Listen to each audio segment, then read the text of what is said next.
You might get service. Appreciate y'all. Appreciate y'all.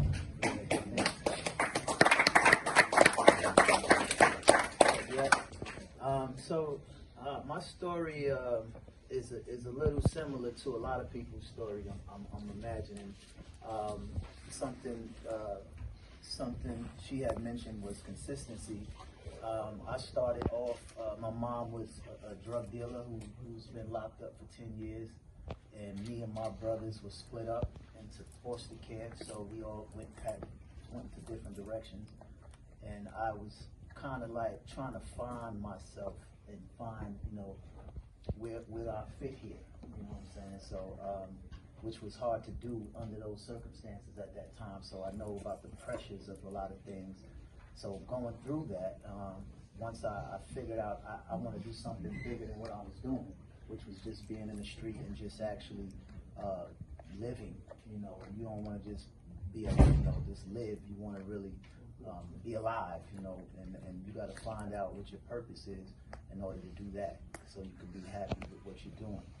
And so I was going through life thinking that, I was doing the right thing at that moment. I was just in the streets, but then I ended up finding music. I started out in music first, and figured out I was getting taken advantage of in music because I didn't know the business. I was just happy to be a rapper and be, opening up shows with Fat Joe and people like that. I was like, oh, okay, I'm on. And I wasn't making no money though. I was still in the street, so it wasn't, people was like, hey, they robbing you.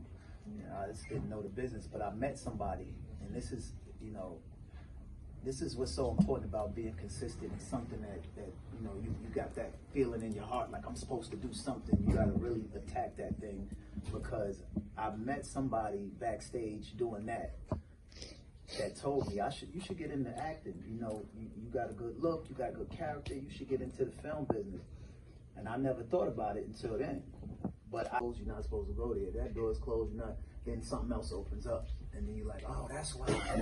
I got booked for a show called Empire a long time ago, right?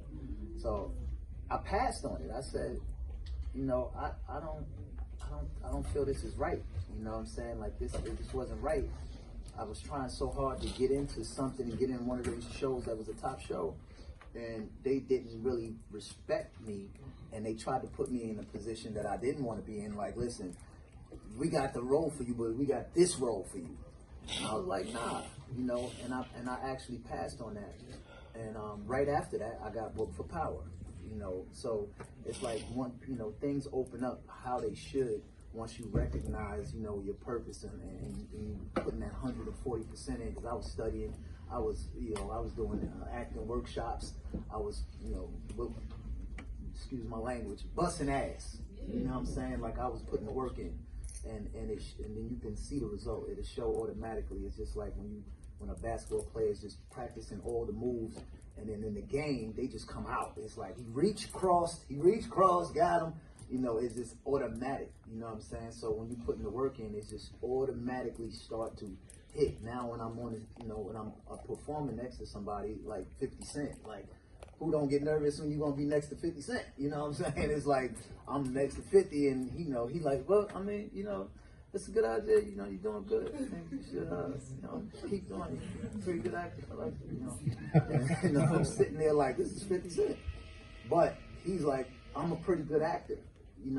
For him in his position and people he's been around to say that about me, I'm just like, okay, it's a real humbling, it's a real humbling experience. So it shows that the work is going to speak for itself. And the people that's not, you could tell who's not trying to do anything. Y'all probably all know those type of people. You can tell that they, hate to say it, but I don't think that person is going nowhere.